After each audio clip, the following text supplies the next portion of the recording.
वो अपने घर से पिकअप गाड़ी लेकर धान खरीदने के लिए निकला था, लेकिन उसे ये पता नहीं था कि मौत रास्ते में उसका इंतजार कर रही है और कातिल साथ ही बैठा है, गाड़ी चला रहा है। घर से कुछ दूर जाने के बाद कातिल ने उसे अपना शिकार बना लिया। जो पास में पैसे थे उसे भी ले लिया और शव को खेत में फेंक कर भाग गया। जब सुबह हुई तो सनसनी फैल गई और चर्चा होने लगी कि कारोबारी का कातिल कौन है। अब पुलिस ड्राइवर की तलाश कर रही है जो फरार है। ऐसे में फिर से वही सवाल, कारोबारी का कातिल कौन है? देखिए हमारी ये रिपोर्ट। गोला कारोबारी की हत्या से हाहाकार। गेहूं के खेत में मिली सुबोध की लाश। पुलिस कर रही कातिल की तलाश।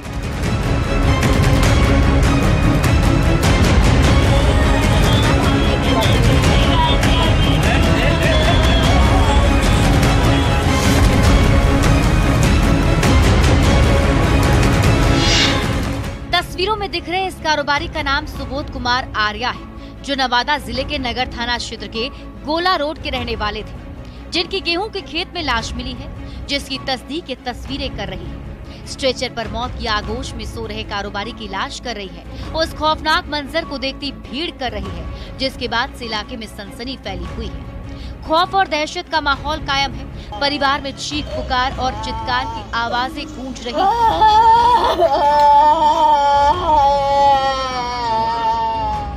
आक्रोशित लोग आरोपियों की गिरफ्तारी की मांग कर रहे हैं और मौके पर पहुंची पुलिस अज्ञात अपराधियों के खिलाफ मामला दर्ज कर तफ्तीश कर रही है। लेकिन अफसोस कि अब तक पुलिस के हाथ खाली हैं।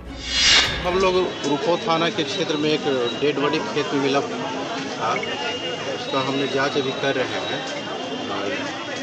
अभी तक पता चला है कि एक गोला रोड में कोई पिकअप गाड़ी लेकर निकले थे। उसके बाद इनका मोबाइल स्विच ऑफ आने लगा। उसके बाद आज सुबह में हम लोग को सूचना मिली कि डेड बॉडी पड़ा हुआ है, तो हम लोग गए वहाँ पे।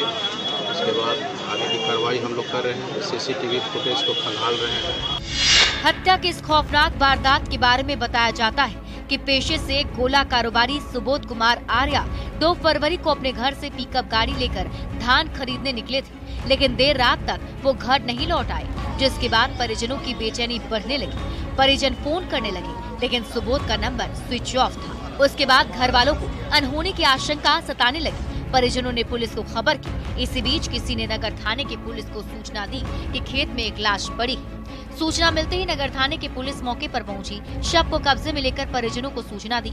परिजन मौके पर पहुंचे तो सुबोध की लाश को देखकर पांव तले उनकी जमीन खिसक गई। पत्नी दहाड़ मार कर रोने लगी। मृतक के भाई ने शरीर पर जख्म के कई निशान देखे, जिसे देखकर लग रहा है कि हत्या की गई है, लेकिन किसने की ये किसी को पता नहीं है। धान लोड करने निकला ये, तो उसके बाद में रात में मोबाइल इसका बंद पाया गया। सुबह में का फोन आया हम लोगों की कोई लाश पड़ा हुआ है, तो हम लोग गए वहाँ देखने लगे तो इन्हीं का सोरी का लाश था। कहाँ से शव बरामद किया गया है? जियोरा मोड़ के पास में, रुपौ से आगे।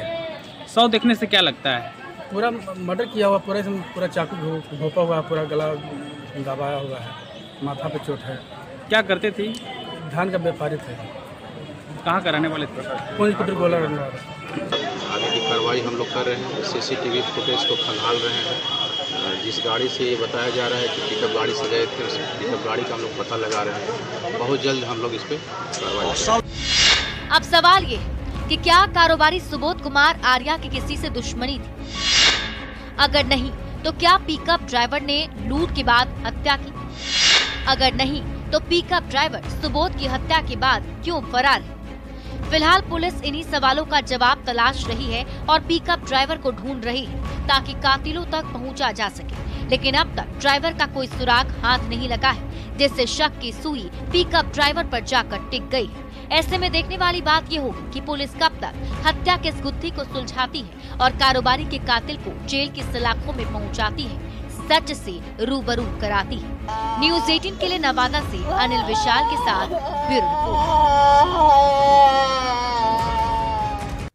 तो अपराधी चाहे लाख शातिर हो, तफ्तीश की दिशा अगर सही है तो बच नहीं सकता कोई भी गुनहगार सलाखों के पीछे जाने से। तो पुलिस चाहे सोई हो, मुजरिम चाहे कोई हो, आप बने रहिए हमारे साथ, क्योंकि हर जुर्म के खिलाफ हमारी तफ्तीश लगातार जारी है।